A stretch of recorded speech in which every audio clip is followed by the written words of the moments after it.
para fazer o texto, como redigir e ilustrar textos geocientíficos, como que foi, como que vocês prepararam o livro, de onde que vocês saíram e qual que foi a ideia, onde que vocês queriam chegar? Ok. A ideia nasceu em 1995, quando eu me aposentei. O Instituto de Geociências da Universidade de São Paulo me convidou, um professor de lá me convidou para ficar um ano na USP como pesquisador visitante. Certo. Aí, em junho eu me mudei para São Paulo. Naquela época, a Revista Brasileira de Geociências tinha um editor que, lamentavelmente, faleceu em 20 de setembro daquele ano. Amicíssimo da gente. Aí, em dezembro daquele ano, o então presidente da Sociedade Brasileira de Geologia, o professor Gaspar, me liga para São Paulo e diz: olha, você está aposentado, não está fazendo nada, não quer pegar a revista como editor? Eu pedi uma semana de tempo para ver como é que a coisa funcionava. Bom, acabei aceitando, sem precisar entrar em detalhes, né, nessa aceitação. A base da sua amostragem foram esses textos da revista? Essa primeira. A primeira A amostragem? primeira. Tá. Mas eu não mexi nessa primeira. Aí eu convidei o co-editor, o meu coautor, o professor Afonso Brode, para nós fazer uma dupla na revista. Ou seja, para dividir um pouco o gerenciamento da revista. Certo. Né? E daí num dos disquetes que me caiu na mão, tinha uma frase, assim, 3 erros que, no meu entender, eram graves. Numa frase muito simples. E ela dizia o seguinte, que o mineral tal está sofrendo alteração.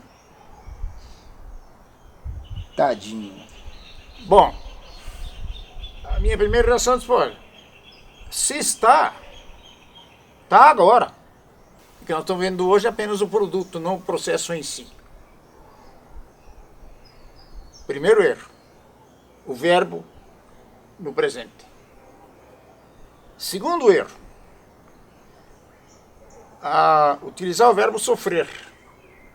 Ou seja, para mim sofrer somente os seres animados sofrem. Os inanimados, como minerais, rochas, etc., não sofrem. Não sofrem pressão psicológica, não sofrem dor, não sofrem absolutamente nada. Então eu fui ao dicionário para me certificar que sofrer é só dos seres animados. Efetivamente é. Terceiro erro.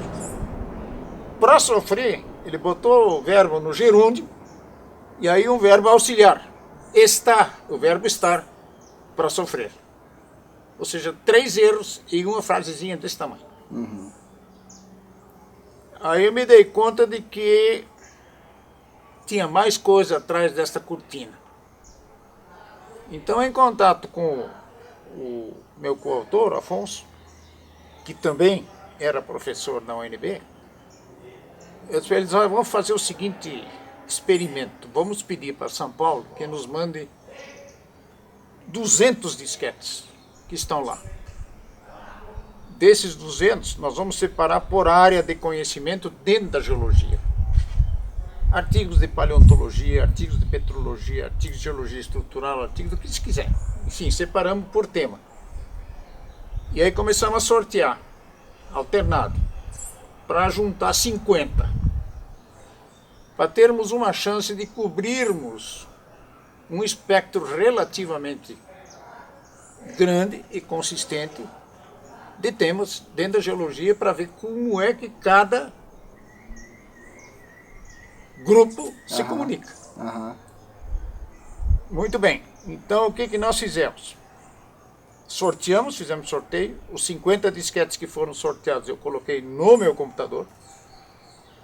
E tive o seguinte cuidado. Primeiro, de manter o título, retirar o nome dos autores e sua origem, retirar as referências bibliográficas para manter só título, resumo palavras-chave e o conteúdo.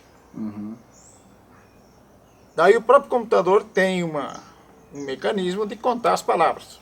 Então conta as palavras antes de começar qualquer coisa. Então o início foi X palavras. Aí eu dei uma primeira entrada em todos os 50. Terminada essa entrada, quantas palavras sobraram? Então tinha uma ideia de qual era a percentagem de supérfluos dentro de cada artigo. Sem perder a capacidade de comunicar o que queria ser comunicado.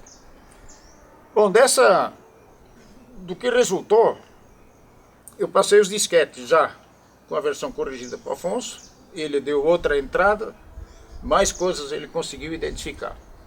Aí juntamos e fizemos uma análise daquilo que nós tínhamos verificado nos textos e chegamos à conclusão de que nós não estávamos nos comunicando adequadamente em geociências. Ou seja, alguma coisa estava mal posta. Alguma coisa não estava correndo bem. Se você quiser, os autores não estavam se comunicando adequadamente do ponto de vista científico.